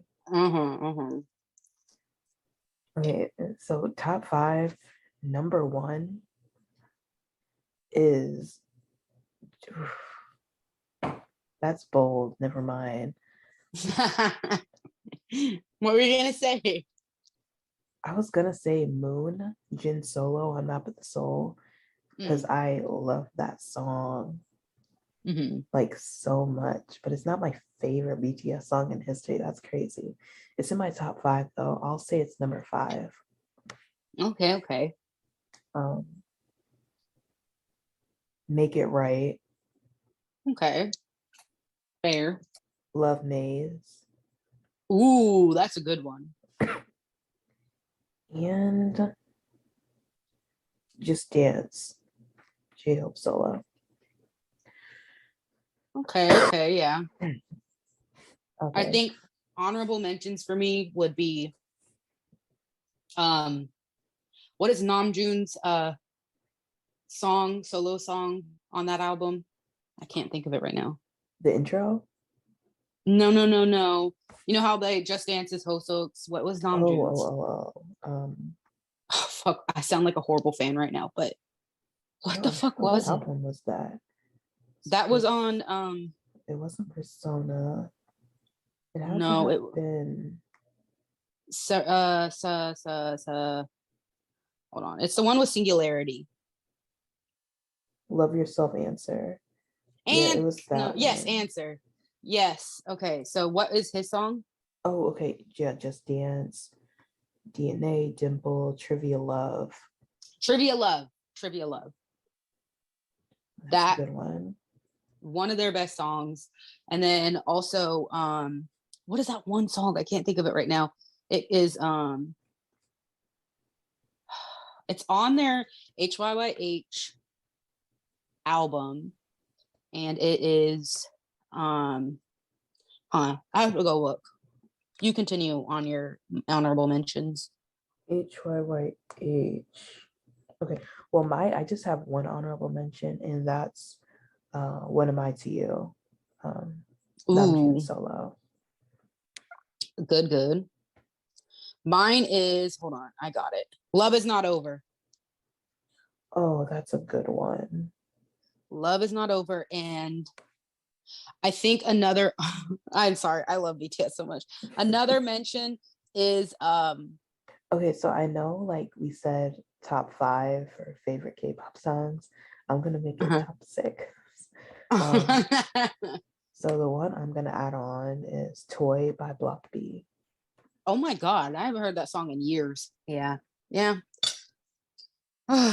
Man, we just went down K-pop memory lane. Yep, we did. And that is where we are going to wrap it up. Because it is nearly 5 and I had fun though. We need to do another one of these. This is fun because I wanted to ask so many more like, what are your top questions? Yeah, we could do another segment of it. We should just call this like the after show. Oh like my raw, God. Unedited. Yes. Okay. So yeah, I'm down with that. We're not gonna edit this audio. Dang, what did I say? Did I say anything crazy? I don't think you did. Except for we were calling armies butter armies. I was thinking about cutting out where I like thought Stray Kids sucked. Oh yeah. But like obviously I was like referencing my past self. So yeah, this is gonna be raw, unedited. So yeah, because like I'm not editing 2 episodes every week. Yeah, I feel that. So yeah, this is like the special if you guys want to tune in. This is an K-pop after uncut show. gem. This episode is going to be called I don't know. Memory Lane. Yeah, K-pop Memory Lane. The last 2 years in review. Yes. Something like that. We'll call it something. Anyways, I need to end this so I can get the audio and download it before my laptop dies. So okay. bye guys. Thank you for listening. Bye.